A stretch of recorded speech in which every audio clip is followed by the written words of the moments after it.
तो ध्यान देंगे सभी लोग।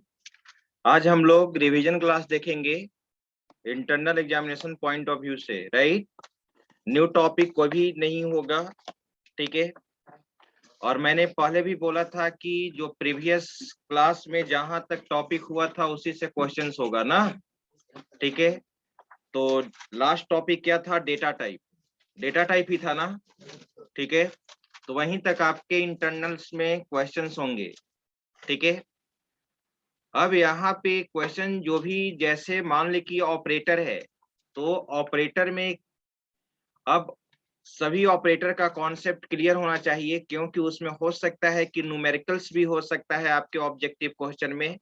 जैसे क्वेश्चन हो सकता है कि 20 left shift 3 what will be output, 4 नीचे ऑप्शन होगा, ठीक है। तो एक आंसर सही होना चाहिए। आप तो उसका शॉर्टकट मेथड भी जानते थे, 20 को 2 बिट से शिफ्ट करना है या 50 को 2 बिट से लेफ्ट शिफ्ट करना है या राइट शिफ्ट करना है, आप शॉर्टकट मेथड भी तो यूज करते हैं। तो वहां 4 ऑप्शन होगा, एक उसमें से क्या होगा? सही होगा, ठीक है। चलिए, कोई एक स्टूडेंट व्हाट्सएप करके बोल रहे थे, आप ही लोग के बैच का था मे बी, ठीक है। कुछ ऑपरेटर्स में कौन है वो स्टूडेंट? ऑफलाइन में है या ऑनलाइन में? ठीक है। तो अब आप लोग को अगर कुछ डाउट्स है तो आप पूछ सकते हैं सबसे पहले, ठीक है। किसी भी स्टूडेंट को जहां तक डिस्कशन हुआ है वहां पे अगर आपको कुछ प्रॉब्लम है, ठीक है, आप रिवीजन कर रहे होंगे, तो अगर कोई प्रॉब्लम है तो पहले आप पूछ लीजिए, उसके बाद फिर हम आपको बताएंगे। नहीं तो हम पूछना स्टार्ट करेंगे। रिवीजन में यही होता है, ठीक है। क्वेश्चन हम कहीं से भी पूछेंगे जहां तक डिस्कस हुआ है।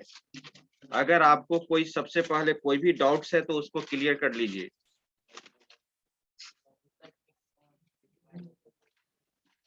और आपको मालूम है मैसेज भी गया होगा कि 20 तारीख को प्रोग्राम है ना, ठीक है। बहुत बड़ा प्रोग्राम है, लार्ज स्केल पे आपका प्रोग्राम है, ठीक है। तो उस दिन भी आपका एग्जाम होगा। आपको 9:30 बजे तक एनी हाउ रिपोर्ट करना है, ठीक है। और ज्ञान भवन में नहीं, डायरेक्ट आप ज्ञान भवन में आएंगे, ठीक है। हाँ बिल्कुल, एग्जाम भी होगा, जो जो इन्फॉर्मेशन दिया गया है। वहां पे ऑब्जेक्टिव टाइप्स का एग्जाम होगा, वो आपको बता दिया जाएगा। आप 9:30 बजे वहां रिपोर्ट करेंगे, ठीक है, यूनिफॉर्म में। अगर आपके पास यूनिफॉर्म नहीं है, ठीक है, तब एक प्रॉपर ड्रेस होना चाहिए, ठीक है। वेल मैनर में एक ड्रेस होना चाहिए, यूनिफॉर्म होना चाहिए अपना भी, ठीक है। अगर आपका कॉलेज का ड्रेस यूनिफॉर्म नहीं मिला है तो ऐसा नहीं कि कुछ भी पहनकर आप आ जाएंगे। हाँ, कितने सब्जेक्ट है? किस सब्जेक्ट का एग्जाम? वहाँ किसी कोई पार्टिकुलर नहीं, वहाँ सभी स्टूडेंट्स के लिए कॉमन क्वेश्चंस रहेंगे, ठीक है। सभी स्टूडेंट्स के लिए कॉमन क्वेश्चंस होंगे। अब हाँ, वहाँ पे उस तरह का मतलब जो भी क्वेश्चंस होगा वो ऑब्जेक्टिव क्वेश्चंस होगा। सभी वहाँ बैच वाइज नहीं, सब्जेक्ट वाइज नहीं होगा ना, ठीक है। चलिए, तो अब यहाँ पे हम लोग को मैं पूछ रहा था कि अगर कुछ प्रॉब्लम है तो आप मुझे बताएं, ठीक है। एक बच्चा पूछ रहा है, Harsh Agnihotri can you explain logical not bitwise, ठीक है। तो लॉजिकल नोट बिटवाइज ऑपरेटर मैं बता देता हूं क्या होता है लॉजिकल नोट बिटवाइज ऑपरेटर, ठीक है। अगर हम यहाँ पे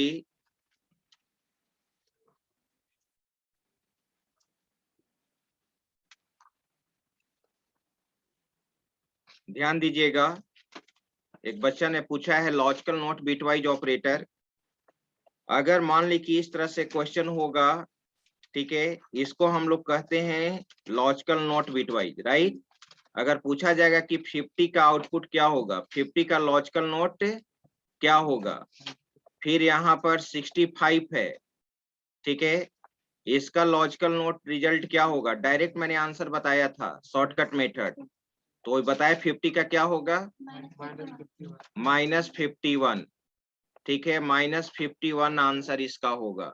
अगर इस तरह से क्वेश्चन होगा और चार ऑप्शन दिया हुआ होगा तो आप डायरेक्ट आंसर लिख सकते हैं। 65 का क्या होगा? -66। ठीक है, अब ये कैसे होगा ये भी मैंने बताया था ना। ठीक है, कोई स्टूडेंट मुझे बता सकते हैं कि अगर मुझे 65 को सोल्व करना है कि -66 कैसे आएगा, तो सबसे पहले हम क्या करेंगे? 65 का क्या निकालेंगे? बाइनरी। ध्यान दीजिएगा सभी लोग, 65 का सबसे पहले हम लोग बाइनरी निकालेंगे। तो बाइनरी निकालने के लिए सीरीज आपको ऑलरेडी मालूम है, 1 2 4 8 16 32 64। इसके बाद सीरीज को हम क्या कर देंगे? स्टॉप कर देंगे। तो किस किस नंबर को ऐड करने के बाद 65 होगा? 64 और 1। बाकी के सामने क्या हो जाएगा? 0 हो जाएगा। आप देख रहे हैं यहाँ पे। ठीक है, राइट। अब यहाँ पे आप देख लीजिए 65 कितने बीट में आया है? 1 0 0 0 5 0 है ना? ठीक है, यानी 7 बीट में आया है, राइट। ठीक है, अब इसको मिनिमम हम लोग कितने बीट में रिप्रेजेंट करते हैं? 8 बीट में हम लोग इसको मिनिमम रिप्रेजेंट करते हैं। ठीक है, 8 बीट में हम इसको मिनिमम रिप्रेजेंट करते हैं। तो एक 0 पहले लगा दे, कोई फर्क पड़ेगा नहीं। 0 1 0 0 0 0 0 1। ठीक है, सबसे पहले इसका ट्रूथ टेबल मैंने बताया था, याद है? ट्रूथ टेबल में मैंने बताया था कि ये एक ही बीट के साथ यूज होता है। ठीक है, एक ही बीट के साथ यूज होता है, आप जानते हैं। तो ए का वैल्यू क्या होगा? 0 होगा या क्या होगा? 1। तो 0 किस में चेंज हो जाएगा? 1 में। और 1 किस में चेंज हो जाएगा? 0 में, राइट। ठीक है, तो अब आप यहाँ पे सबसे पहले इसको आप ट्रूथ टेबल के अनुसार चेंज कर लोगे। ट्रूथ टेबल के अनुसार चेंज करो। ठीक है, 65। तो ट्रूथ टेबल के अनुसार अगर चेंज करेंगे हम तो 0 किस में चेंज हो जाएगा? 1। 1 किस में? 0। आप देख रहे हैं यहाँ पे। ठीक है, राइट। लेकिन मैंने बोला था ना कि रिजल्ट हमेशा टूज कॉम्प्लीमेंट फॉर्म में आता है। रिजल्ट हमेशा क्या आता है? टूज कॉम्प्लीमेंट फॉर्म में आता है। तो अब इसका हम टूज कॉम्प्लीमेंट निकाल रहे हैं। और आप जानते हैं ना टूज कॉम्प्लीमेंट निकालना, मैंने बताया था टूज कॉम्प्लीमेंट निकालना। ठीक है, अब देखिए टूज कॉम्प्लीमेंट हम निकाल रहे हैं। अब आप जानते हो कि राइट टू लेफ्ट इस डायरेक्शन में कहाँ पे 1 मिलेगा ना? फर्स्ट अक्रेंस पे कहाँ पे 1 मिलेगा? तो आप देख रहे हैं सबसे पहले यहाँ पर 0 है, यानी सेकेंड टाइम 1 मिल गया ना, तो वहां तक कोई चेंजिंग नहीं होगा। 0 1। अब इसके बाद बीट चेंज हो जाएगा ना। 1 किस में? 0 0 0 0 1 0। और टूज कॉम्प्लीमेंट हम लोग नेगेटिव वैल्यू को रिप्रेजेंट करने के लिए ना यूज करते हैं। जब टूज कॉम्प्लीमेंट निकालेंगे तो ऑटोमेटिक वैल्यू क्या हो जाएगा? माइनस में हो जाएगा, माइनस। और देख लीजिए कितना का बाइनरी है? ये 66 का बाइनरी है ना। ठीक है, आप इसके सामने, ठीक है, आ जाओ।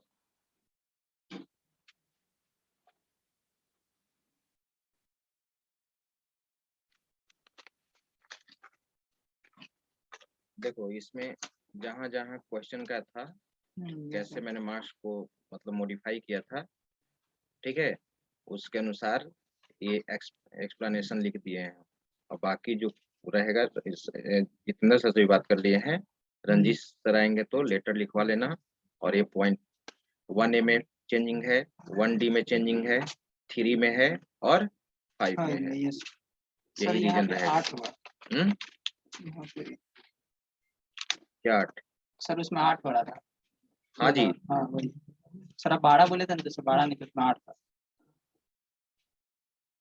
8 कैसे था? 6 और 2 था ना, हाँ 8 हुआ, 6 से 8 और ये 2 2 हाँ यस 6 2 8, उसमें तो वही लिखा हुआ है कॉपी में, yes, 6 2 8 8 4 12।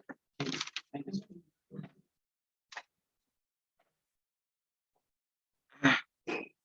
हाँ, तो ध्यान दीजिए, तो आप देखो इसका बाइनरी निकाल लो। बाइनरी निकालने के लिए आप डेसिमल निकालने के लिए जानते हो 1 होगा, 2 होगा, 4 8 16 32 और 64, यही होगा ना। अब किस किस के सामने 1 है? 64 और 2 के सामने, तो 64 प्लस 2 क्या हो जाएगा? 66 आ गया, -66, यही आपका आंसर हुआ। ठीक है, अब हम यहाँ पे क्वेश्चन पूछ रहे हैं, ध्यान दीजिएगा, देखते हैं कौन कौन बताते हैं। ठीक है, चलिए।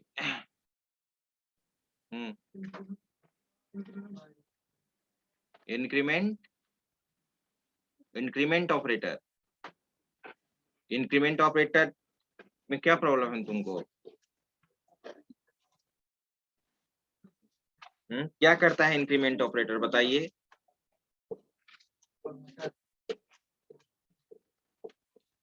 देखिएगा, किसी बच्चे लोग से पूछेंगे, वो बताएगा, तब फिर एक्सप्लेन कर देंगे। आइए मैं बताता हूँ,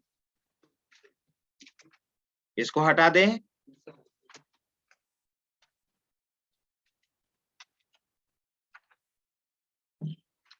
चलिए, इंक्रीमेंट ऑपरेटर, इंक्रीमेंट ऑपरेटर के बारे में कौन बताएंगे?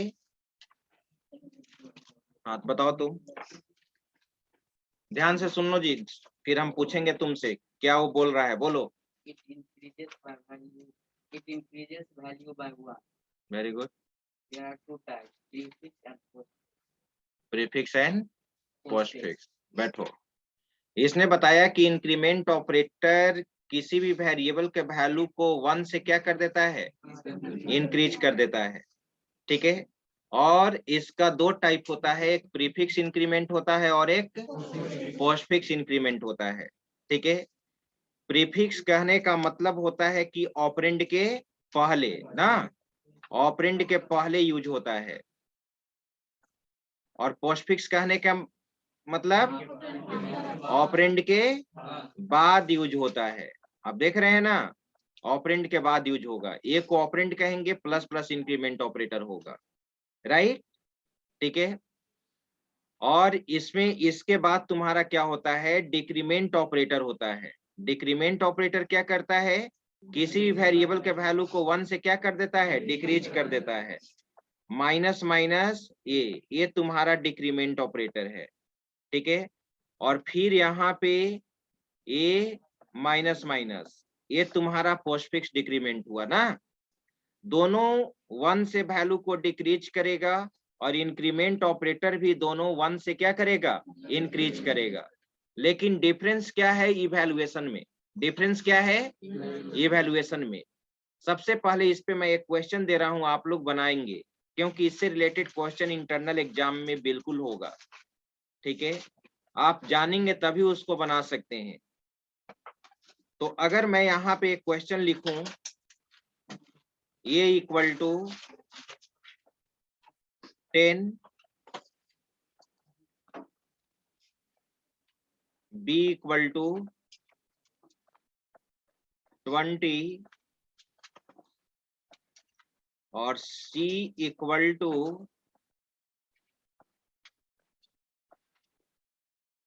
a plus plus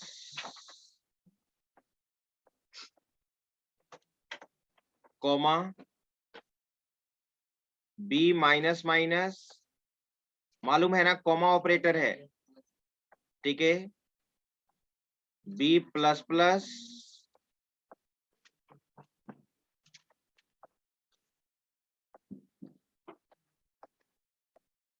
minus minus ए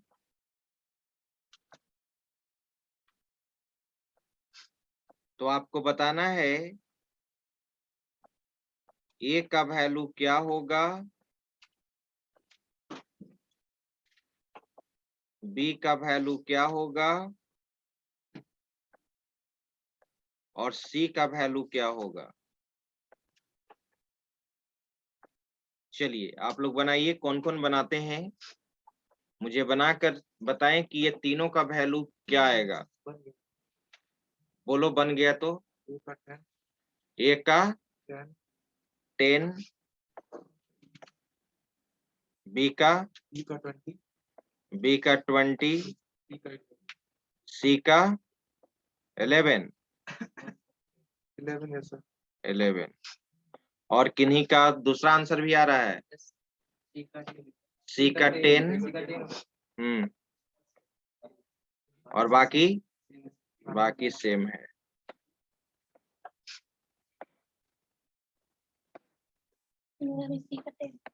सी का 10 आ रहा है ना, बी का 20, ए का 10 yes,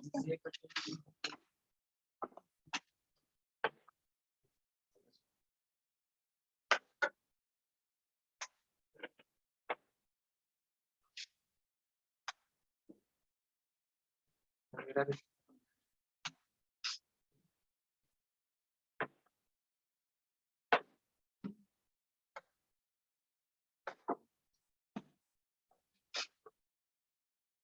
बना पीछे में,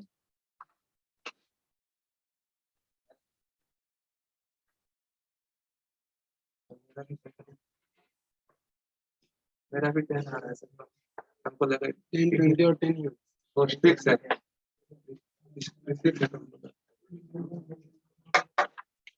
तो यानी ये आंसर सही है सेकंड वाला। ओके, किन्हीं का और डिफरेंट आ रहा है। बना जी पीछे में तुम्हारा कितना है आंसर, 10, 20, सी अभी बना रहे हो, बनाओ।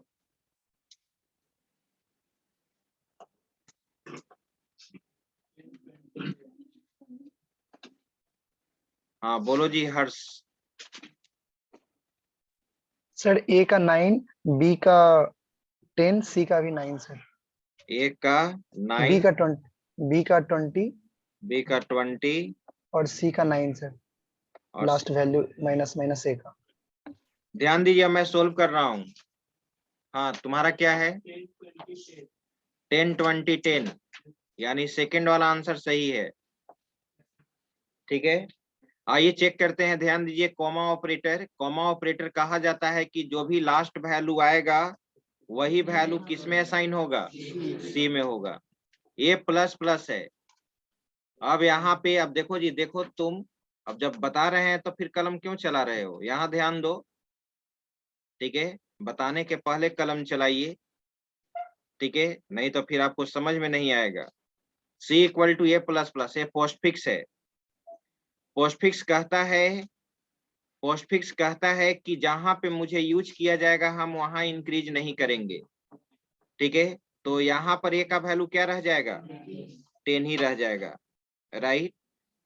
लेकिन नेक्स्ट टाइम ए जहां मिलेगा वहां पे इंक्रीमेंट इसका होगा। बी माइनस माइनस है, ये भी पोस्टफिक्स है। बी का वैल्यू क्या है तुम्हारा 20, यहाँ पर भी बी का वैल्यू क्या हो जाएगा 20 ही हो जाएगा। पोस्टफिक्स डिक्रीमेंट है। वैल्यू कहाँ डिक्रीज करेगा, जहां नेक्स्ट टाइम बी मिलेगा। नेक्स्ट टाइम बी यहाँ मिल गया ना, तो सबसे पहले इसका वैल्यू यहाँ पर क्या होगा, डिक्रीज करेगा। अगर इंक्रीमेंट रहता तो इंक्रीज कर जाता, तो वैल्यू क्या हो गया 19, और ये तो पोस्टफिक्स है तो बी का वैल्यू यहाँ क्या हो गया 19 ही हो गया, राइट। अब यहाँ ये मिला तो देखेंगे कि ए का करंट वैल्यू क्या है, यहाँ पर है ना ए का करंट वैल्यू 10 और एक क्या है यहाँ पर पोस्टफिक्स है। तो सबसे पहले वैल्यू क्या होगा, इंक्रीज करेगा तो 11 हो जाएगा, और साथ में यहाँ प्रीफिक्स डिक्रीमेंट है ना, तो वैल्यू क्या हो जाएगा, घट जाएगा। तो यहाँ नहीं, यहाँ पर ए का वैल्यू क्या हो गया 10, तो जो लास्ट वैल्यू रहेगा वही सी में असाइन होगा ना, तो सी में क्या होगा 10 होगा। यही आपका आंसर क्या है, सही है। अब ए का वैल्यू 10 होगा, सही है, ठीक है। बी का वैल्यू आपका करंट में क्या है 19, ये पोस्टफिक्स है ना, तो वैल्यू क्या होगा 20 होगा, ठीक है। यही तो मैंने बताया था, आया समझ में। चलिए नेक्स्ट क्वेश्चन है, तुम बताओ। हाँ, what is the size of double data type. मान लो कि एक क्वेश्चन अगर आ गया ऑब्जेक्टिव में, तो क्या लिखोगे। डबल डेटा टाइप का साइज क्या होता है। आप थे प्रीवियस क्लास में, नहीं थे, क्यों नहीं थे प्रीवियस क्लास में, क्यों नहीं थे आप, ऑनलाइन मोड में भी नहीं थे। तो अभी आपने आंसर बताया, क्या बताया अभी। क्या मैंने क्वेश्चन क्या पूछा, बात नहीं करो जी। डबल डेटा टाइप का साइज क्या होता है, अभी आपने कुछ आंसर बताया, क्या होता है डबल डेटा टाइप का साइज। आपने क्लास ही नहीं किया है तो कहां से पता चलेगा। क्यों नहीं है, रीजन नहीं बताया, क्यों नहीं क्लास ज्वाइन किया था, रीजन बोलो, कारण बताओ।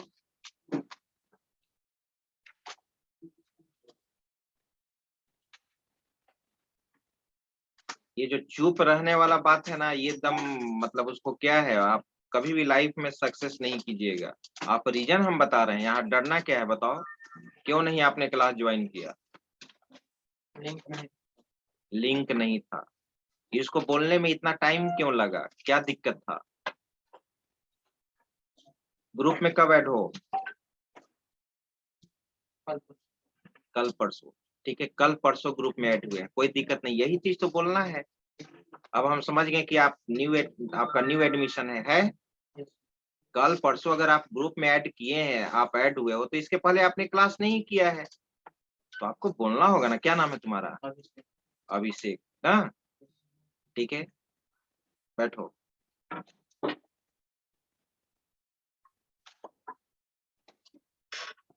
हाँ, तो हम पूछ रहे थे डेटा टाइप का साइज।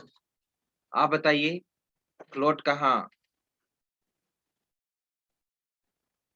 फ्लोट डेटा टाइप का साइज क्या होता है 2 बिट। प्रीवियस क्लास में थे, क्यों नहीं थे। अब ठीक है, मास्क फिर नहीं लगाए हो तुम, तो वैक्सीन लगाओ, वैक्सीन कह रहे हैं मास्क लगाओ, मास्क लगाना जरूरी है, केस बढ़ रहा है पटना में, ठीक है। अब हमको तो पूछना है, पीछे तक आवाज नहीं जाएगा, मास्क लगा के बोलेंगे तो, मास्क लगाना जरूरी है ना। अभी फर्स्ट डोज लिए हो, बैठो। तुम बताओ फ्लोट डेटा टाइप का साइज, बैठ कर ही बोलो, फ्लोट डेटा टाइप का साइज 4 बाइट, और डबल इंट का 2 बाइट। Very good. तो मैंने बताया था 4 डेटा टाइप होता है, इंट होता है, फ्लोट होता है, डबल होता है, और क्या होता है कैर। इंट का साइज 2 बाइट होता है, फ्लोट का साइज 4 बाइट होता है, डबल का साइज 8 बाइट होता है, और कैर का साइज 1 बाइट होता है, अकॉर्डिंग टू टर्बो कंपाइलर। आ रही बात समझ में, ठीक है। चलिए, इंट इंटीजर टाइप के वैल्यू को होल्ड करता है, फ्लोट और डबल रियल टाइप के वैल्यू को होल्ड करता है, कैर कैरेक्टर वैल्यू को होल्ड करता है, ठीक है। अगर क्वेश्चन आएगा कि what is data type, explain different data types in C programming, तो डेटा टाइप क्या होता है उसके बारे में लिखेंगे। और 4 तरह का डेटा टाइप होता है ना, ठीक है। तो 4 तरह का डेटा टाइप, पहले क्लासिफिकेशन लिखेंगे, क्वेश्चन पे डिपेंड करेगा क्या वेटेज है। अगर लॉन्ग में ये क्वेश्चन पूछा जाएगा तो डेटा टाइप का क्लासिफिकेशन पहले लिखना होगा कि data type can be classified into 2 parts, one is called pre defined data type and second is called user defined data type. तो प्री डिफाइंड डेटा टाइप के बारे में लिखेंगे। उसके बाद कौन कौन सा प्री डिफाइंड डेटा टाइप है? 4, इंट है, फ्लोट है, डबल है और कैर है। उसके बारे में फिर लिखेंगे ना, क्या होता है, इंट क्या करता है, क्या साइज होता है, फ्लोट क्या करता है, ठीक है, डबल क्या करता है, कैर क्या करता है। उसके बाद यूजर डिफाइंड डेटा टाइप लिखेंगे, डेफिनेशन और उसका एग्जांपल देंगे। आ रही बात समझ में? ठीक है। इसके बाद अगर क्वेश्चन पूछ दिया जाए कि what is operator, explain different types of operator in C, ठीक है, तुम बताओ। हाँ, तुम ही को बोल रहे हैं, तुम्हारे आगे। हाँ, आप बताइए कि ऑपरेटर सी में कितने तरह का होता है, कुछ ऑपरेटर्स का नाम बताइए आप। कैरेक्टर, अर्थमेटिक बोल रहे हैं। हाँ,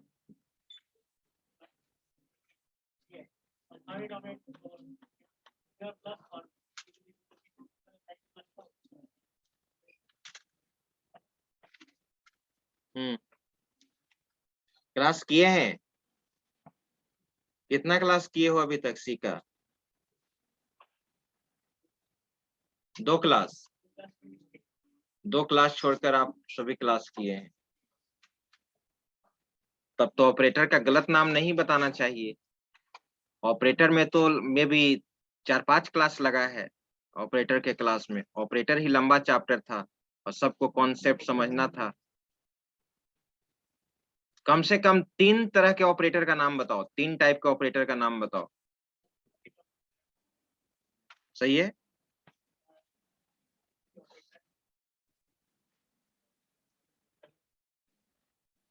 टर्नरी ऑपरेटर, वेरी गुड। लेकिन अगर क्वेश्चन पूछ दिया जाए एग्जाम में कि ऑपरेटर क्या होता है, explain different types of operator in C, long में, तब तो इतना बोलने से जानने से काम नहीं चलेगा। और वहां पे ना आपके पास इंटरनल एग्जाम में कुछ आपके पास नहीं होगा, बस कॉपी और पेन होगा, और आप जो भी स्केल है सब पेंसिल लेकर आए वो चीज आपके पास होगा, उसके अलावा आपके पास कुछ भी नहीं होगा। ठीक है, आप किसी से नकल भी नहीं कर सकते हैं, जो भी इन्विजिलेटर रहेंगे वो आपको नकल भी नहीं करने देंगे। जितना आप जानते हैं उतना ही का आंसर आपको देना है। तो कुछ तो तैयारी होनी चाहिए ना, आप रिवीजन कीजिए, पूछिए, नोट्स है ना सभी के पास। ऐसे भी कुछ स्टूडेंट है जिनके पास अभी तक नोट्स अवेलेबल नहीं है। अगर नोट्स अवेलेबल नहीं है तो कहीं ना कहीं आपका फॉल्ट है, बैठ जाओ। घर बैठे कोई चीज नहीं पहुंचता है, बिना खाए हुए खाना पेट में पहुंच जाएगा जी। आप ठीक है, परसों दिन इसने ग्रुप ज्वाइन किया है, तो अब इसको थोड़ा सा, जो भी न्यू स्टूडेंट आए आप लोग को भी गाइडलाइन करना चाहिए, ठीक है। या सबसे पहले इसको बोलना चाहिए कि कितना क्लास हुआ है। अब जिस स्टूडेंट के आप बगल में बैठे हैं तो हो सकता है कि वो पहले से क्लास कर रहा हो, अभी ज्यादा कुछ नहीं हुआ है, लेकिन आपको पूछना होगा, उससे पूछना होगा, इससे पूछना होगा। पूछे हैं, नोट्स ले लिए हैं, वेरी गुड, ये होना चाहिए। नहीं तो आप चुपचाप बैठे रहिएगा तो आप पर कौन ध्यान देगा? कोई भी ध्यान नहीं देगा। हाँ, तो तुम बताओ जी, पीछे में बताइए, कम से कम 5 ऑपरेटर का नाम बताओ।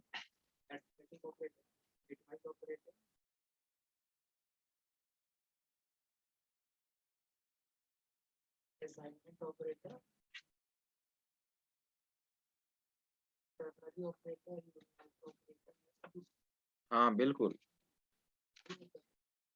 अब बताओ यहाँ पे कि लॉजिकल ऑपरेटर का काम क्या होता है? वेरी गुड, 2 कंडीशन को 3 कंडीशन को ज्वाइन कर सकता है कि नहीं? नहीं, 4 कंडीशन ज्वाइन कर सकता है? ऐसा कहीं हम बताए हैं क्या कि 2 ही कंडीशन को कंबाइन करेगा? मर्ज कर सकते हैं। बताओ लॉजिकल एंड ट्रू कब रिटर्न करता है? हाँ, अब देखो ये जान रहा है तो ये कुछ ना कुछ लिख ही देगा, और जो कुछ पूछने पर अगर आप कुछ नहीं बता रहे हैं तो आपको लिखना मुश्किल हो जाएगा। इसको मालूम है, ठीक है, थोड़ा सा बोलने में कोई भी स्टार्टिंग फर्स्ट टाइम हो फिर भी अच्छा जवाब दिया, लेकिन जब लिखने बैठेगा तो ये लिख देगा ऑपरेटर के बारे में, ये मुझे लगा। बैठ जाइए, गुड। हाँ, सबसे लास्ट, मास्क लगाइए। क्यों नहीं मास्क लगाए हो? अब कहना पड़ेगा मास्क लगाने के लिए। आप मुझे बताइए, अगर क्वेश्चन पूछ दिया जाए इंटरनल एग्जाम में, what is an application of C programming, what is usages of C programming, C programming का कहाँ कहाँ यूज होता है, क्या क्या एप्लीकेशन है सी प्रोग्रामिंग का?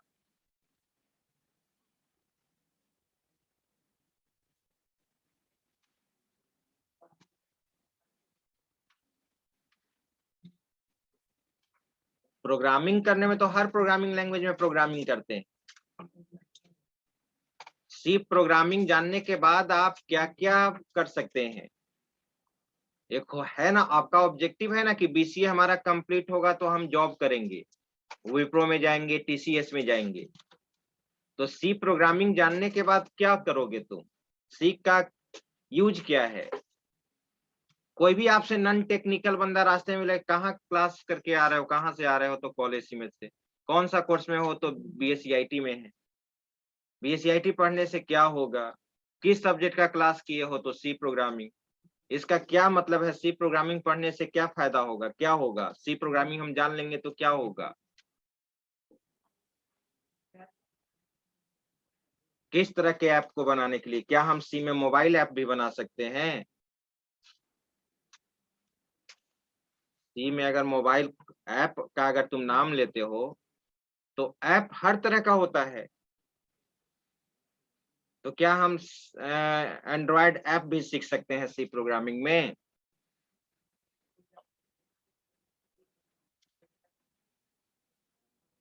हाँ, ये कह सकते हो कि सर एप्लीकेशन सॉफ्टवेयर बनाने के लिए इसको हम लोग यूज कर सकते हैं, और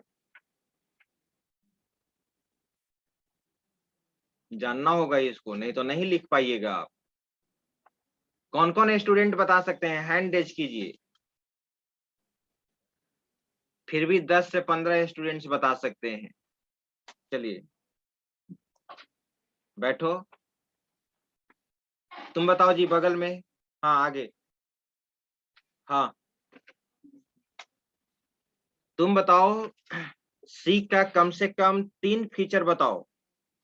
क्वेश्चन अगर पूछा जाए what is the feature of C, explain the feature of C programming.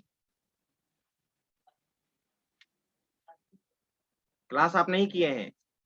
कितना क्लास किए हैं? 5 या 6 दिन क्लास किए हैं। तो उसके पहले आपने जानने का कोशिश किया कि कितना क्लास हुआ है, या मुझसे पूछने का कुछ कोशिश किया कि सर हम न्यू ज्वाइन किए हैं, पहले वाला क्लास छूटा हुआ है? आपको मालूम होना चाहिए कि जितना भी क्लास आपका छूटा हुआ है उसका यूट्यूब पे वीडियो अपलोड है, तो आप उसको देखें। नोट्स तो है ही, नोट्स से आप केवल नहीं ना पढ़ लीजिएगा, जब तक आप वीडियो वॉच नहीं कीजिएगा। नोट्स तो आप सी का दे दिए, बहुत सारा पूरा नोट्स दे दिए सी को, क्या आप पढ़ लेंगे? यूट्यूब से क्या होगा, उसमें पूरा जैसे क्लास में आप पढ़ रहे हैं उसी तरह से वो है। अगर आप फुली कंसंट्रेट होकर उस वीडियो को वॉच करेंगे तो बिल्कुल आपको समझ में आएगा। नोट्स तो बाद का चीज है। अब उसमें हम एक्सप्लेन किए होंगे ना, बोले होंगे ना कि सी का क्या क्या फीचर है, उसके वीडियो को आपने क्यों नहीं देखा? देखना होगा। आपको भी तो इंटरनल एग्जाम में भाग लेना ही होगा। कोई डर नहीं है, इंटरनल एग्जाम को लेकर आप पूरे टेंशन में मत रहिए। ये कॉलेज का इंटरनल एग्जाम है, आप कितना जानते हैं? हाँ, लेकिन मार्क्स तो इसी पे इंटरनल एग्जाम, कॉलेज का इंटरनल एग्जाम का मार्क्स मिलेगा। लेकिन फर्स्ट टाइम हम संभलने का आपको मौका देंगे, ये आप जान लीजिए। क्योंकि आपका फर्स्ट इंटरनल एग्जाम होने वाला है। बैठिए।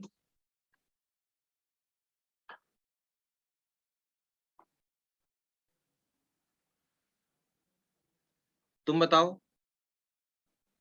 हाँ, आप बताइए कि what is difference between variable and constant. ये क्वेश्चन जो बोल रहे हैं उस पर तुम ध्यान रखिएगा, फोकस। जो क्वेश्चन हम पूछ रहे हैं आपसे, what is difference between variable and constant. Variable is a, नहीं समझ में आया, फिर से बोलो।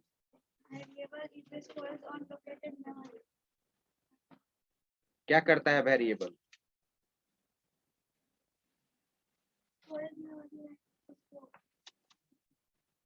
किसी भी कांस्टेंट वैल्यू को क्या करता है? स्टोर करता है। क्या वेरिएबल का वैल्यू चेंज हो सकता है? कांस्टेंट का वैल्यू चेंज हो सकता है? नहीं। तो आपको लिखना होगा ना कि कांस्टेंट का वैल्यू चेंज नहीं होगा, वेरिएबल का वैल्यू चेंज हो सकता है। वेरिएबल एक प्रकार का स्टोरेज होता है जो कांस्टेंट वैल्यू को स्टोर करता है। कांस्टेंट एक फिक्स्ड वैल्यू होता है जो कभी भी चेंज नहीं होता है। ठीक है, 3 तरह का कांस्टेंट होता है, 2 तरह का वेरिएबल होता है, लोकल वेरिएबल और ग्लोबल वेरिएबल। बैठो, तुम बताओ जी। What is difference between local and global variable? Local variables हम सिर्फ जिस वेबसाइट को खोलेंगे उसी को हैंडल कर। वेबसाइट कहाँ से आ गया इसमें? जिस वेबसाइट को खोलेंगे उसी को हम हैंडल करेंगे।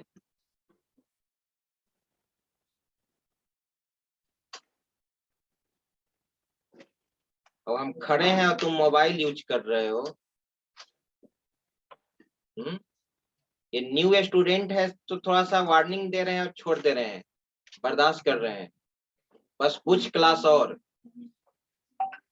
मोबाइल बिल्कुल स्विच ऑफ रहना चाहिए, फ्लाइट मोड में रहना चाहिए हर स्टूडेंट का। कुछ क्लास के बाद फिर मोबाइल चेक होगा, फाइन होगा, दूसरे दिन मोबाइल दिया जाएगा।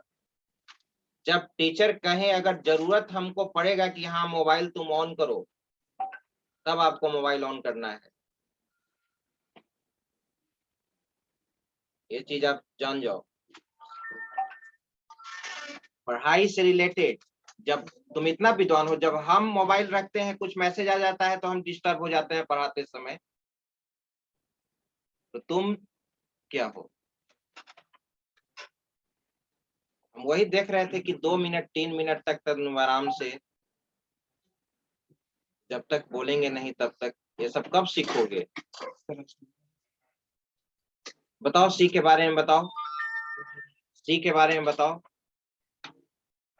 सी के फीचर्स के बारे में बताओ।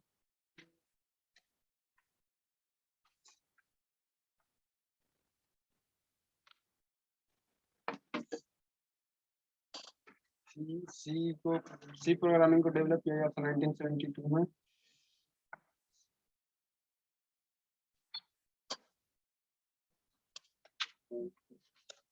ये BCPL और बी लैंग्वेज को मिलाकर बनाया गया था।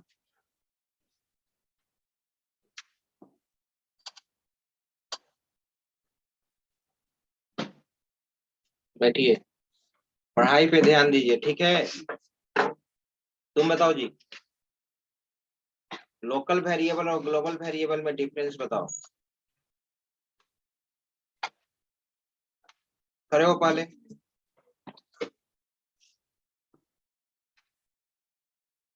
हाँ बताओ, लोकल वेरिएबल और ग्लोबल वेरिएबल में क्या डिफरेंस है?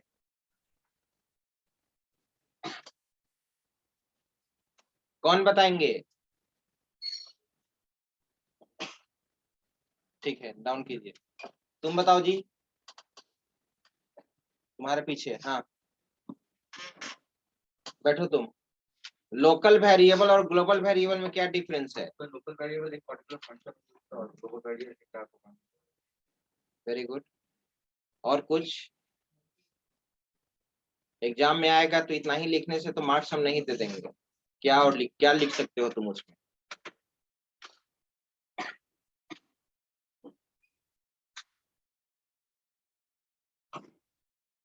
ऑनलाइन स्टूडेंट फिर से ध्यान दीजिए आप, ठीक है? आप हैंड रेज कीजिए, आप पर मुझे फोकस नहीं हो पाएगा क्योंकि बैच में बहुत सारे स्टूडेंट्स अवेलेबल हैं।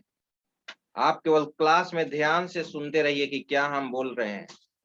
जो ऑफलाइन में आया है यहाँ पे, आप घर पे रह के क्लास कर रहे हो, ठीक है? और ये यहाँ पे कॉलेज में आकर क्लास कर रहा है, ठीक है? घर गृह त्यागी स्टूडेंट का ये लक्षण है, गृह त्यागी।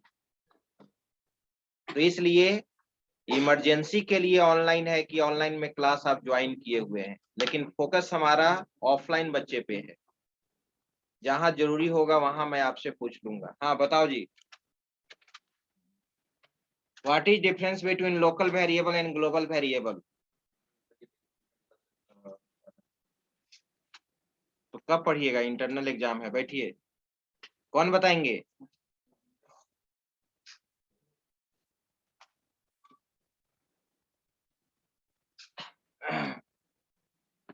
तुम बता सकती हो? बताओ।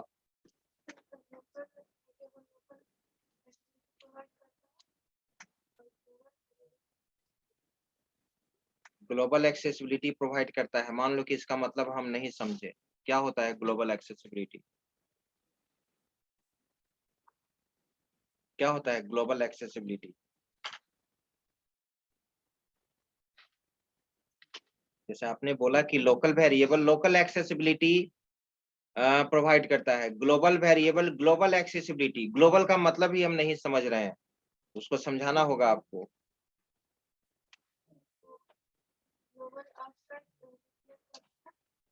वो तो डिक्लेरेशन हो गया कि हम वेरिएबल को, ग्लोबल वेरिएबल को आउटसाइड फंक्शन डिक्लेयर करते हैं, लोकल वेरिएबल को फंक्शन के अंदर डिक्लेयर करते हैं। लेकिन यहाँ पे लोकल एक्सेसिबिलिटी और ग्लोबल एक्सेसिबिलिटी का मतलब क्या होता है? चलो फिर भी बताइए, तुम बताओ क्या है मतलब लोकल एक्सेसिबिलिटी और ग्लोबल एक्सेसिबिलिटी का मतलब? It access the हिंदी में बोलो, हिंदी में बोलो। it access the box within a function and global variable box outside the. हाँ सही है, इसको आप ऐसे बोलना होगा कि लोकल वेरिएबल जिस फंक्शन के अंदर डिक्लेयर होगा उसी फंक्शन के अंदर एक्सेस होगा। आ रही बात समझ में? इसको कहते हैं लोकल एक्सेसिबिलिटी। अब नीतीश कुमार केवल बिहार को ही ना कंट्रोल करेंगे, यूपी को तो कंट्रोल नहीं करेंगे, ठीक है? और यहाँ पे ग्लोबल वेरिएबल क्या होता है? ग्लोबल एक्सेसिबिलिटी को प्रोवाइड करता है। कहने का मतलब कि ये पूरे प्रोग्राम में कहीं पर भी यूज हो सकता है, कहीं पर भी एक्सेस हो सकता है, ठीक है? चलिए, लोकल वेरिएबल ग्लोबल वेरिएबल आप जानेंगे। नेक्स्ट क्वेश्चन है, अगर पूछ दिया जाए कि what is drawback of C programming, what is disadvantage of C programming? C का डिसएडवांटेज कौन कौन स्टूडेंट बताएंगे? हाँ तुम बताओ। हाँ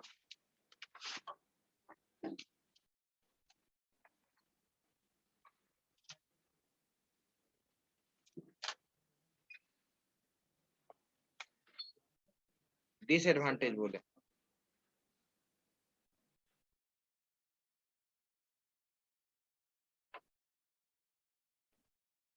इसको हम कॉन्फिडेंस के कारण इसको बोले कि नहीं, तुम बोलो। हाँ बोलिए। कुछ भी बोलो ना जी, उससे रिलेटेड कुछ भी बोलो। ये भूल जाओ कि गलत है कि सही है, आप बोलिए पहले।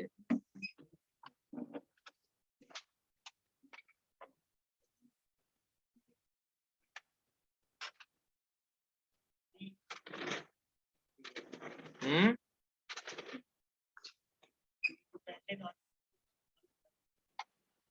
नहीं सुनाई दिया, फिर से बोलो एक बार।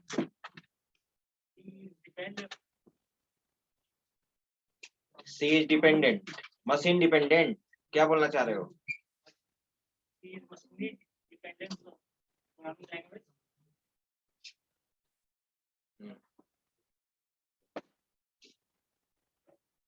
कोई कह दिया कि सी को मशीन डिपेंडेंट कैसे कहेंगे, कुछ एग्जांपल देकर आपको समझाना होगा।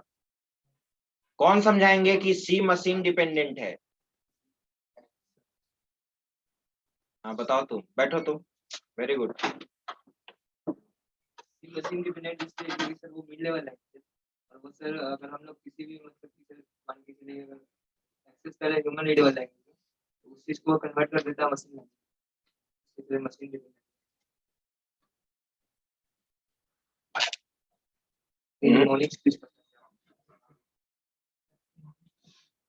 बैठिए, हाँ बोलो जी तुम। अगर हम किसी पार्टिकुलर मतलब मतलब इसमें जो प्रोग्राम लिखते हैं वो उसी ऐप में एग्जीक्यूट होता है, दूसरे में नहीं होता, इसलिए हम कहते हैं कि मशीन डिपेंडेंट या प्लेटफॉर्म। बोले जैसे अगर विंडो पे हम काम कर रहे हैं तो विंडो पे ही एग्जीक्यूट करेगा, मैक या वो लिनक्स पे वर्क। सही है, इसका सोर्स कोड नहीं काम करेगा, हाँ। ऑपरेटिंग सिस्टम सोर्स कोड अलग ऑपरेटिंग सिस्टम पे काम। ध्यान दीजिए, बैठो। सी को मशीन डिपेंडेंट इसलिए कहते हैं कि यहाँ पे मैंने बताया था कि प्लेटफॉर्म डिपेंडेंट है, बोला था ना कि सी प्रोग्राम को आप अगर विंडोज ऑपरेटिंग सिस्टम पे लिखते हो, कंपाइल करते हो, तो कंपाइल करने के बाद एक ऑब्जेक्ट फाइल क्रिएट होता है, उसको आप अदर प्लेटफॉर्म पे ले जाओगे, अदर ऑपरेटिंग सिस्टम पे ले जाओगे, मैक पे ले जाओगे, सोलारिस पे ले जाओगे, लाइनेक्स पे ले जाओगे, तो डायरेक्ट एग्जीक्यूट नहीं करेगा, कहेगा कि अगर आप हमारे इन्वायरमेंट में आए हैं तो फिर से लिखिए, कंपाइल करवाइए, तब हम क्या करेंगे, एग्जीक्यूट करेंगे। इसलिए कहा जाता है कि सी और सी प्लस प्लस क्या है, मशीन डिपेंडेंट है। आ रही बात समझ में? ठीक है, प्लेटफॉर्म डिपेंडेंट, जबकि जावा प्लेटफॉर्म इंडिपेंडेंट है। जावा क्या है, प्लेटफॉर्म इंडिपेंडेंट है, किसी भी प्रोग्रामिंग लैंग्वेज में किसी भी ऑपरेटिंग सिस्टम पे एग्जीक्यूटेबल है ना, क्योंकि विंडोज ऑपरेटिंग सिस्टम में जावा प्रोग्राम को लिखोगे, लिखने के बाद एक क्लास फाइल क्रिएट होगा, उसको पेन ड्राइव में कॉपी करके दुनिया के किसी भी ऑपरेटिंग सिस्टम पे ले जाइए, ठीक है, डायरेक्ट एग्जीक्यूट कर जाएगा। जावा का स्लोगन ही है, write once, compile once, run anywhere, कहीं पर भी आप एग्जीक्यूट करा सकते हैं। तो सी से रिलेटेड क्वेश्चंस यही होगा आपका, जो कुछ हम डिस्कस किए हैं डेटा टाइप तक की। अब आपका उसका काम है कि उसको रिवीजन करें, ठीक है, जहां प्रॉब्लम है आप पूछ सकते हैं, ठीक है, आप आपस में भी डिस्कस कर सकते हैं। आप एक अपना ग्रुप बना लीजिए डिस्कशन प्लेटफॉर्म पे, इतने बैच है तो आप 10-10 का ग्रुप बना लीजिए, ठीक है, आप ऑनलाइन भी ज्वाइन करके अपना ग्रुप में डिस्कस कर सकते हैं खुद से। ये सब होता है पढ़ने का तरीका। नए स्टूडेंट जो आ रहे हैं उनको असिस्ट कीजिए, आप लोग गाइडलाइन कीजिए।